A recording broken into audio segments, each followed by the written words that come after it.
forgotten your underwear for an 8-night Caribbean cruise? Does the thought of packing fill you with so much anxiety that you don't even know where to start? Well, as someone who's had the privilege of traveling the world, I've made every travel mistake in the book. And I have some tips to share with you as a result. Not to brag or anything, but I've actually been complimented by a TSA agent on my packing job as he was taking everything out of my suitcase in Minneapolis Airport. I'm Tara Allen, and I'm here to talk to you about packing anxiety, some strategic planning that you can put in place to combat it, and then I'll demonstrate some ways that you can pack to make your trip go down as smoothly as a $21 glass of wine in JFK Airport after you've been booted off your plane. So let's talk about packing anxiety. Some people just don't know where to start and it stresses them out. They think they'll overpack, they think they'll forget something, and they just don't know where to begin. So it's really no surprise that there's a growing body of articles and services and gadgets to help us with our packing.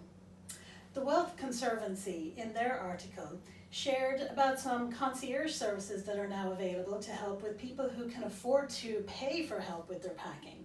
So for example, you can go online and pick out your toiletries and they'll pack them up in airline-ready containers, send them to your house, you just put them in your suitcase.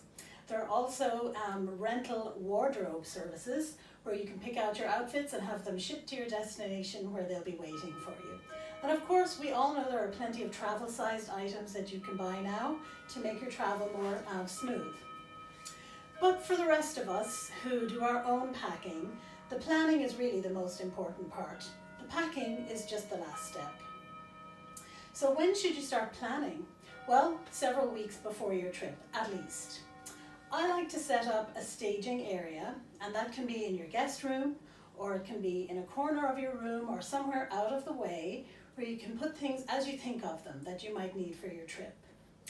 I also like to maintain a year-round travel box, and this is where I collect items like empty makeup containers for liquids, an individually wrapped toothbrush from my dentist, or mouthwash or small toothpaste, anything that I think will make my trips more smooth.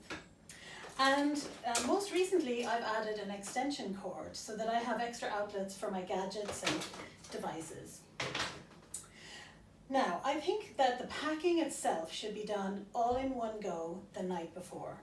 And that's because if you pack too soon, you forget what you've packed.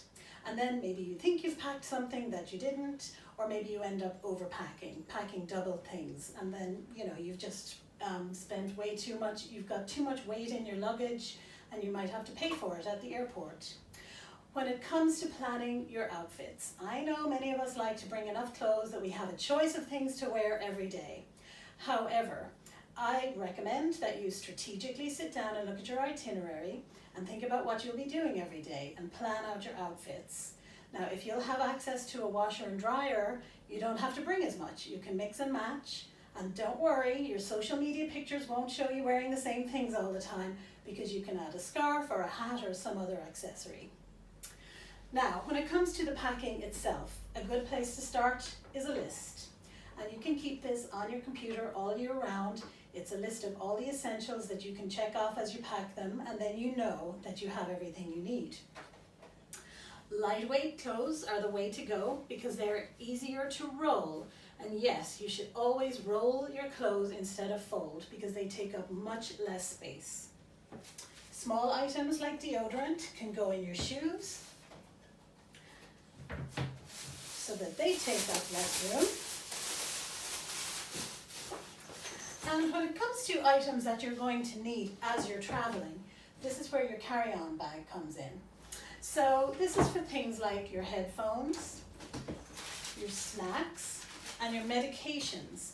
Now that's an important point. You should never pack your medications in your carry-on, in your checked luggage, because if you get separated from your luggage, you could end up in the Galapagos Islands borrowing insulin off a fellow traveler who, thank God, packed extra.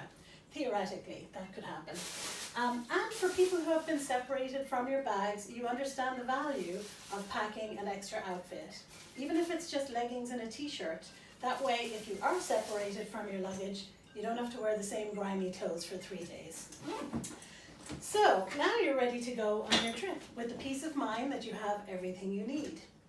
So today we've talked about packing anxiety, strategic planning that can combat that, and I've shown you a few tricks for the actual packing process itself.